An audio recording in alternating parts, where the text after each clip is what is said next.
Hello,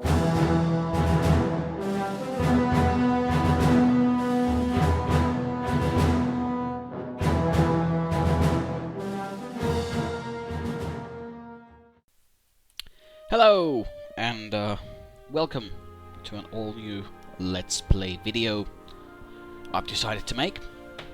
And as you probably noticed from the hugely beautiful logo I made for this, actually ripped mostly, but anyway, I made it, don't ask. I've decided to try something new, again. I haven't abandoned horror games yet, but I've always had a little...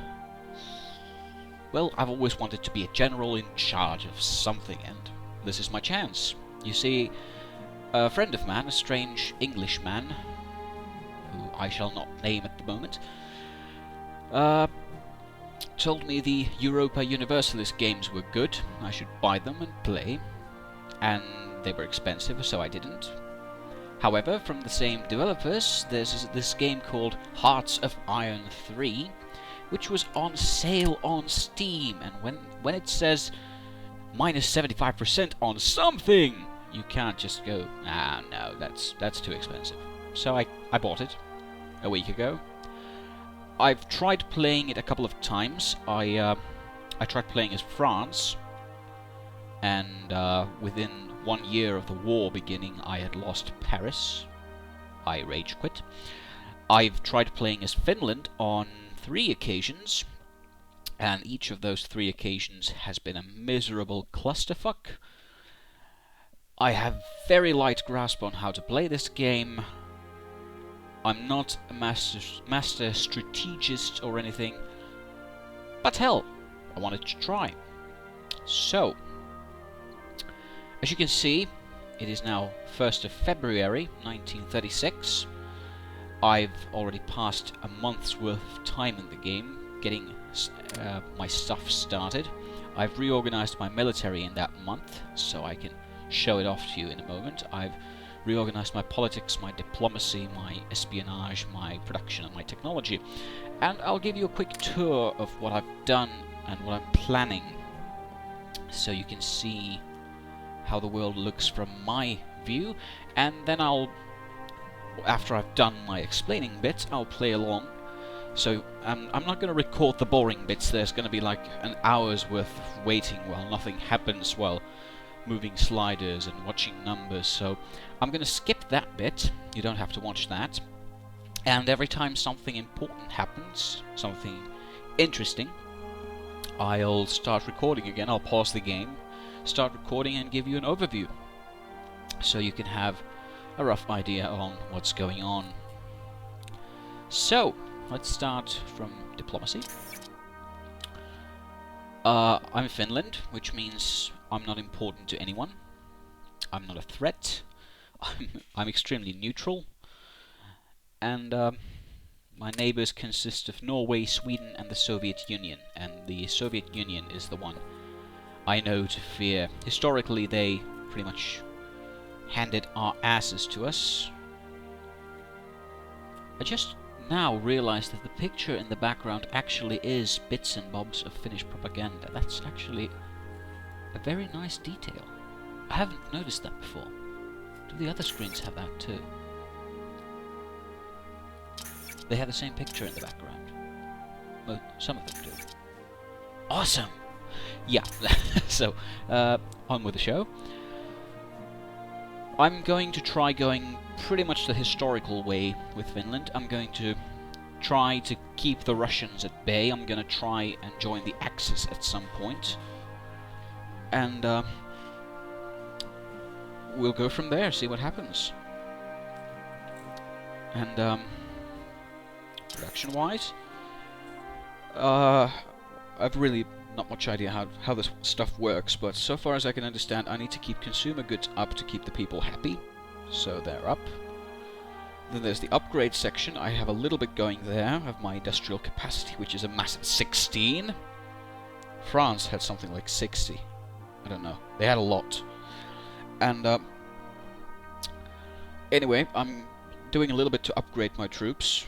There's no way I can keep them at a constant level at this point but I'm hoping to upgrade my industrial capacity a little bit. I'm reinforcing troops as needed. I'm not sure where I'm losing troops, probably through old age and accidents or suicides, so I'm reinforcing those troops. I'm getting enough supplies to keep the troops I have, which are mostly reserves, I'll show you in a minute, in good supply, and I'm producing a lot less than I need to. Oh, by the way, I'm a lazy bastard. I automated trading because I really didn't feel like keeping track of all my trading. That didn't seem interesting. So I cheated. And as from my previous games, I've noticed that the AI does a fairly decent job in keeping through trade. I can't speak. Through trade, the AI has been keeping me basically in the green on all fields, except crude oil. But that's not a problem. Anyway, I've also decided that because I only have 10 convoy transport ships and 1 escort, I've decided to build a little more convoys and a little more transport ships, although I'm pretty sure that early on in the war they're all going to get sunk horribly. Then there's the catch. I'm building some infantry, because Finnish military at this point in the war sucks. Well, actually it's not even war yet. War doesn't start for a couple of years. We're in peace. Everything's fine and dandy. So yeah, I'm building 3 different types of infantry, although only one is being worked on at 8% at the moment. Hopefully we'll get to that later on. So I'm building Type 1 divisions, which consist of 2 infantry brigades and 1 anti-air brigade. There's going to be 3 such divisions. Then I'm trying to get 3 divisions of second type, which is otherwise the same, except the anti-air is replaced with anti-tank weaponry. Not sure if that's a good idea at this early point, but hell, Russians have tanks, I don't. It's ridiculous, Finland doesn't have any tanks when the game starts. I'll show you in a second. And then the third type has artillery. I'm hoping to upgrade my artillery quite a bit to get it in working order. I can't even build more industry to get my industrial capacity up, although what I've seen with Finland, it takes so much time to get any industry built that I'm not going to start doing that right away. I'll do a couple of other things first, and maybe later I'll try to get some industry running. That's my production. Basically a little bit of ships and a crap load of infantry and special weapons. Technology-wise, to my eyes this is a mess. I'm not figuring out most of this. Of my massive leadership of 4.08, I'm putting 2 into research, around 0.58 into espionage, 0.8 into diplomacy, and 0.70 into getting some more officers. I checked some kind of quick start guide for playing small countries, and they said I should get around 150% required officers by 1939. I haven't done that yet. I don't think I will, but I don't know. I'll manage. And because Finnish politics suck, they come in at half normal speed. More on that once we get to politics. Also, I've started a couple of projects already. I'm trying to get industrial production upgraded. And because Finnish Air Force in the beginning consists of I think it's just 1 aircraft. 1 fighter aircraft, interceptor. I'm going to try to get some more of those, so I can keep the Russians at bay a little longer. Then there's going to be industrial efficiency, upgrading in small arms, infantry support weapons, infantry warfare, and central planning, and the large front. I'm not sure I need that. I'll see when the time comes. Politics. Politics. We love politics, except we don't, but who cares? I can't change head of state. Mr. Swinhuvud. He sucks. He's susceptible to external pressure, and he sucks. The numbers are red, so I know he's bad. Then head of government, Mr. Kivimäki, provides me with plus 5% industrial capacity. I can't replace him either. I can't replace either of them. No other candidates, so I'm stuck with them. Foreign Minister, Mr. Holsti, And I cleverly picked him so that he's susceptible to Axis. So basically I'm trying to align myself with the Axis powers, hopefully get accepted there at some point. And Armament Minister, Mr. Niukkanen, provides me with 10% industrial capacity bonus. That's nice. Minister of Security, Richard Lawrence. I'm not sure, is he a historical figure? I don't know, maybe we had German people or something. I don't know where he's from. Sounds German to me. I don't know if we had such things in cabinet back in the day. Maybe we did. I don't know. I'm too young for this shit. Anyway, he gives me counter-espionage bonuses. Mr. Kivimäki is actually apparently doing 2 jobs. No, he's not. Now Van Valve is doing 2 jobs. Shit. Oh well. He's head of government there, so he's busy enough.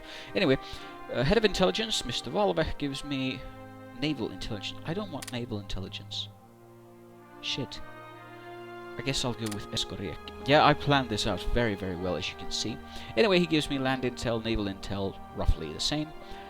Chief of Staff, Mr. Österman, School of Mass Combat. He gives me manpower to wield, and human wave doctrine delays decreased, so decay is decreased, so I guess human waves work better. I don't know. Apparently he's also Chief of the Army. That doesn't sound right. We'll switch him. KL Osh. He gives me mobile elastic defense doctrine, mobile unit practical DK minus 25%.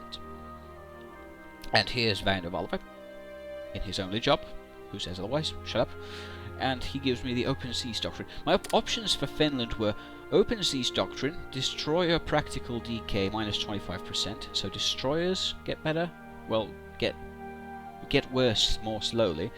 Or Power Projection Doctrine, Aircraft Carrier Practical Delay. Now,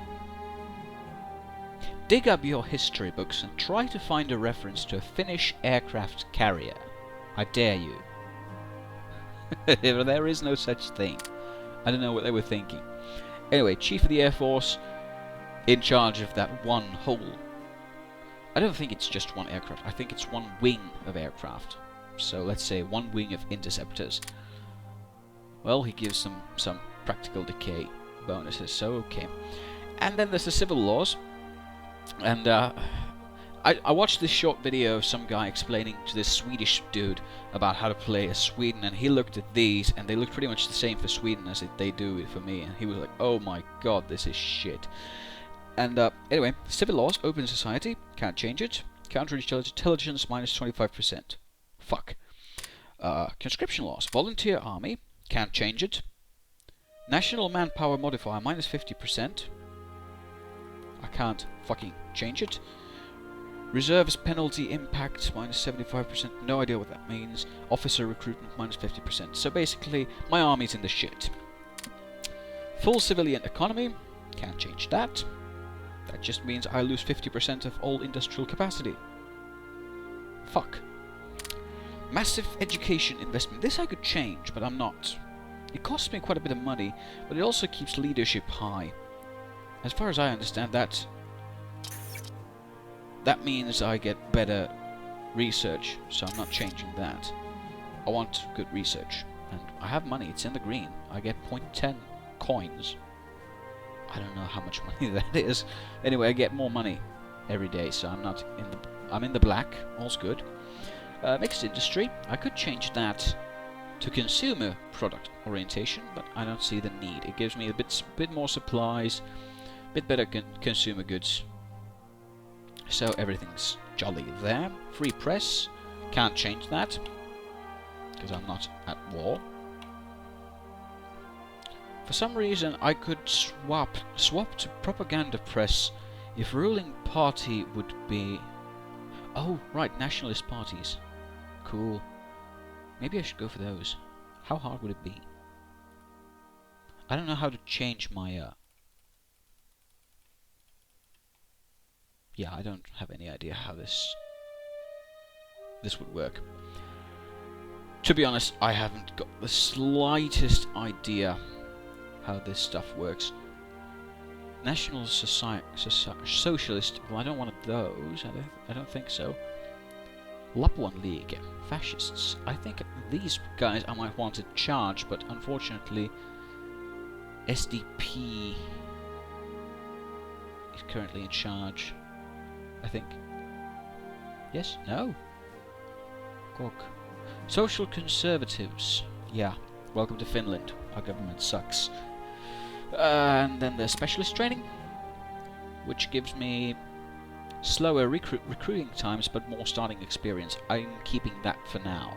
When the war starts, I might actually drop it somewhere in basic training, just to get squeezed out some extra troops. I won't mobilize anything, because that's costly. So, there's my politics. And to intelligence, basically, I'm trying to have maximum domestic spies. I'm trying to raise national unity so we can fight to the bitter end. I'm not sure if that's a good idea. Should I do something else? Can't do much else. Oh well. And I'm spying quite a bit on the Soviet Union. Counter-espionage, hoping to keep them at bay. Norway, I have one spy in Soviet Union. One! Count 'em! One! In Norway, I have no spies for some reason, and I'm trying to counter-espionage them as well as the Swedish. And then there's statistics, and nobody understands these. There's a crap load of stuff here. Yeah.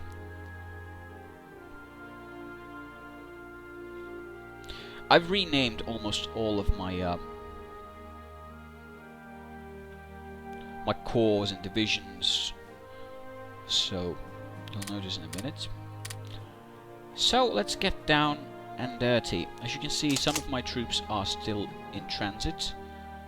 I'm jostling their physicians for some better proof, and I'm going to show you the rough lines first, and then I'm going to go into a little more detail. So if you don't want that detail, you can leave at that point, or skip ahead, something, I don't know. Anyway, let's start from the bottom. I have my Supreme Headquarters, run by Field Marshal Mannerheim. He's a hardcore dude. And Supreme Headquarters is stationed at the capital, Helsinki. Along with a bunch of other folks, there's the Finnish Defence Forces Headquarters. It's missing the HQ at the end. Damn it. Now it's got that. Then there's the 1st Infantry and the Helsinki Garrison, situated there. And a bit ways off, in Hämeenlinna, I'm going to speak the names of places in Finnish. I live in Finland, so if you don't like that, shut up. There's the 2nd Infantry. These are basically, all my infantry is basically reserve units, so their maximum strength is around 9,000 strong, and their factual strength at this point is 2,300, roughly. And when the war starts, I can tell them, hey, start reinforcing, and they'll try, and fail miserably. Because the Russians always get the element of surprise. I could cheat. I could mobilize my troops earlier on, take the risk of losing some money and supplies and have more men, but I feel that's cheating, because historically Finland didn't have that advantage of knowing beforehand what was going to happen. Historically, yeah, we got our asses handed to us. We lost this bit of land, I think, and then we lost Finland's the Maiden of Finland. There's the head, there's the arm, there's the ass, and there's the 2nd arm, and we lost that 2nd arm during the war. People are a bit cross about that. Fucking Russians. Yeah, anyway, back to the point at hand. That was what I have in Helsinki. There's also my massive air force, Flight Regiment 1. Strength, how many? Strength 100%. What does that mean? How many airplanes?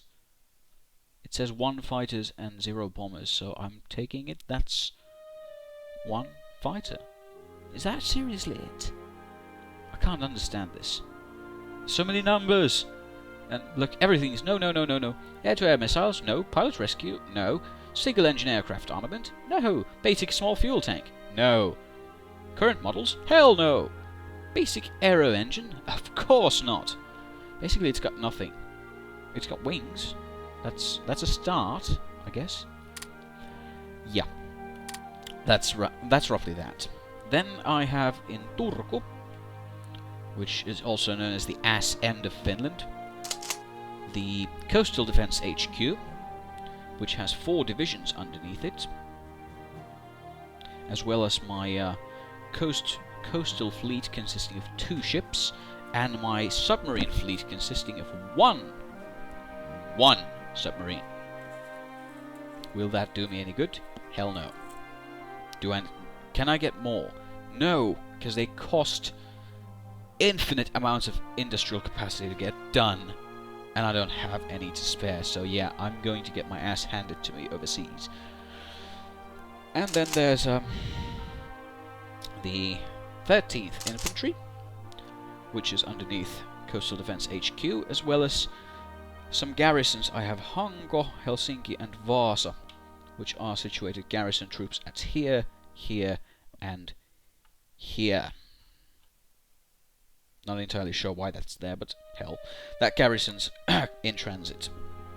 It used to be here, but I decided to move it out because it didn't need to be here, I think. Next, we have, historically, the Russians pretty much pushed here, and we pushed back. They pushed here, and we tried to push back, and almost failed miserably, but managed to keep them fairly well at bay around this line. They grabbed some land. I'm gonna have to check the real current Finnish map. How much land did we lose? Did we lose land? Where is the current border? I suck at geography, I'm sorry. Anyway, and one of the Soviet plans, Russian plans, if I say Soviets or Russians, you know what I mean, they're the same to me. Damn Ruskies. One thing they tried to do is here, is Raahe, Oulu. They tried basically to come mass troops at here and cut Finland in half at this height, so they could basically isolate the northern units from their support lines of supplies, and they would diminish there, die out, and then they could just push down until they could wipe us all out. They never managed that. I'm hoping to keep them from doing that again. And then there's my Lapland forces. Lapland forces are a very small thing. There's the 12th and 14th Infantry, both a maximum of, I think, 6,000 strong, though most of them are in reserve, so currently not much. Not much at all. That's actually First Lapland Group. What the hell is that? That's not the right name.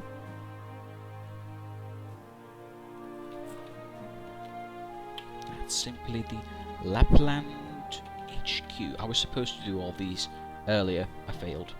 Sorry. So that's under the Finnish Defence Forces, as you can see here in the Finnish order of battle.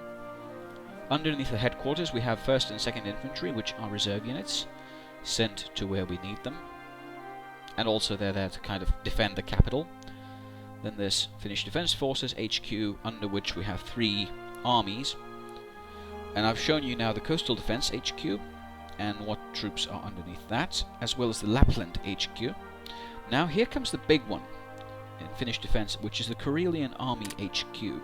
The Karelian Army HQ is situated here in Viipuri.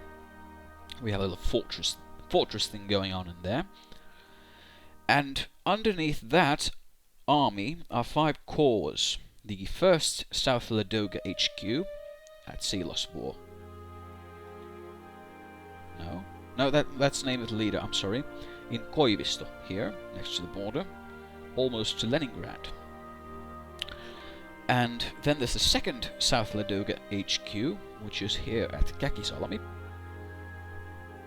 And then there's the 1st North Ladoga HQ.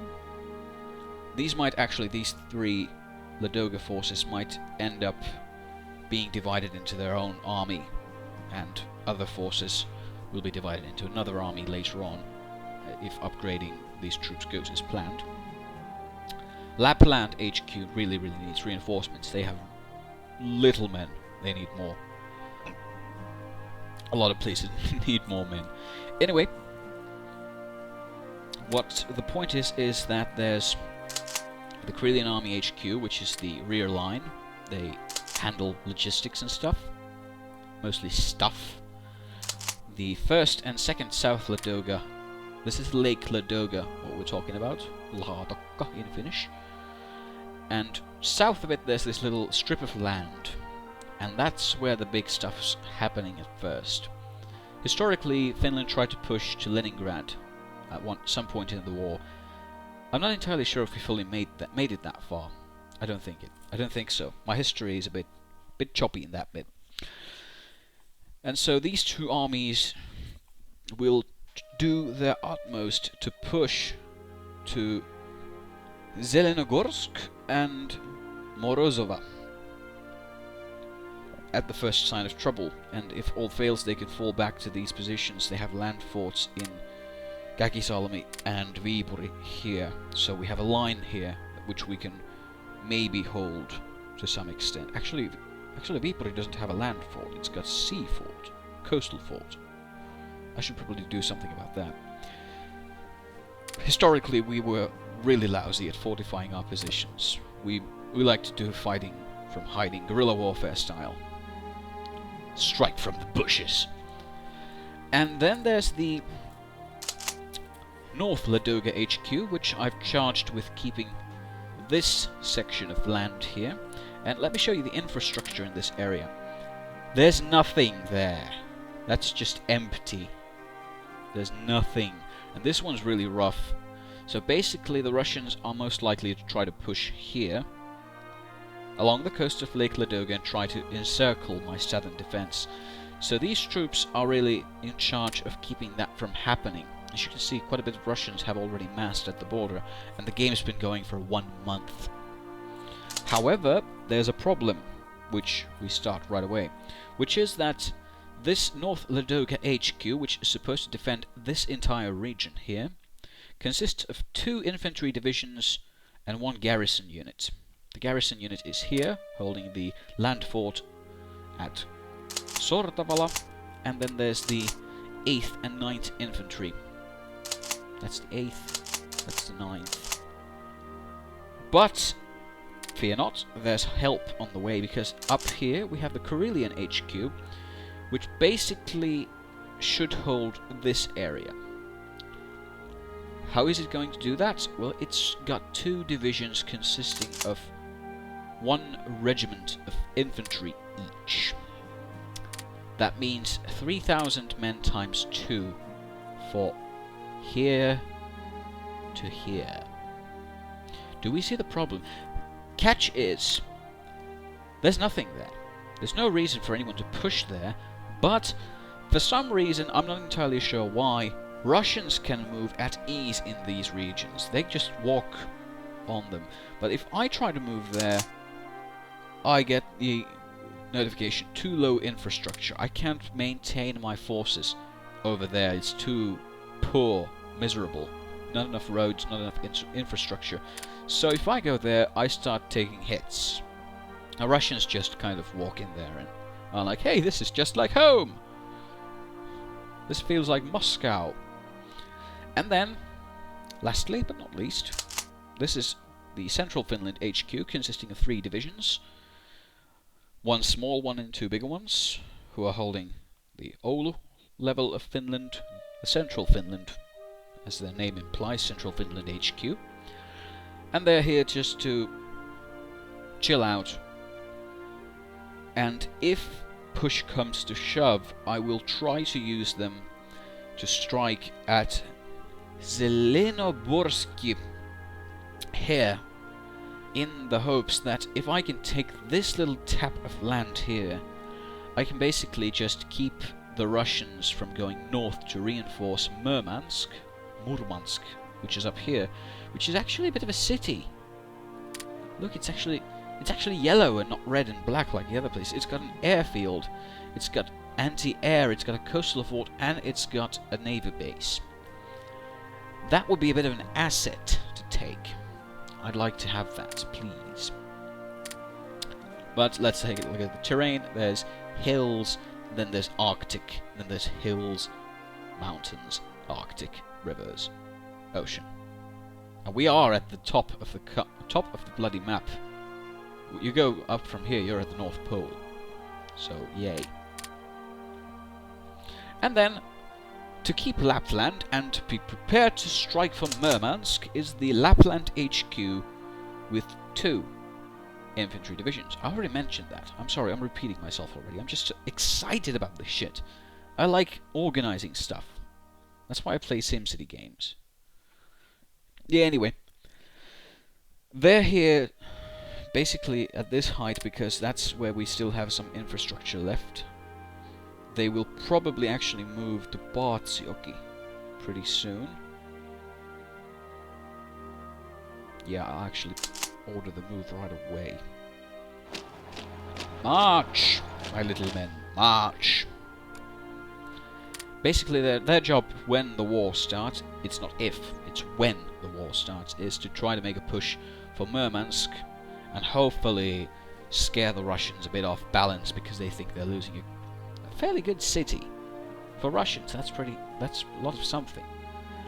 And it's a naval base, it's one of their only ones, it's their only one for, I don't know how fucking long. That's their only other, the Archangel naval base. So basically I could, if I got a couple of ships going, I could blockade them in. They wouldn't like that. Not one bit. So that's the plan. That's where I'm going to go. Taking a look at the political map. Here's me, my Finland, my noble, mighty Finland. I'm going to play you some national music around here. Just to get you into the mood. I'm going to play you the Finnish national anthem. I'm not going to sing it, but I'll play it to you. Just a sec. That's that. There's Sweden. Cowards. They haven't done anything for me in the previous games. I'm doubting they'll do anything this time. There's Norway, which wound up being part of Germany's puppets in the real wars. I'm actually hoping the Nazis will push to Norway, so they'll probably think I'm an asset at that point, and they'll try to get me to their side, and I'll happily join so we can fight the Russians back together. Historically speaking, of course. I'm in no way pro-Nazi or anything. I hate the Nazis just like everyone else. Damn Nazis! But anyway, I'd like to join forces with them. It would be nice. Just like old times, eh? And then there's Estonia. They don't do much. They just kind of hang around in there. So that's Finland. And like I said, I'll play you a little music now, and off we go. I'll record more of these clips later. You can watch them at your leisure. I'll probably collect them to around 15 to 20 minute clips on YouTube for your viewing pleasure. And I'll try to record whenever I play. And the fact is, the first 3 years are going to be a bit slow on the updates. There's not going to happen much, but after that it's going to get hectic fast. I'll get back to you. I hope you enjoyed this, and thank you for watching for so long.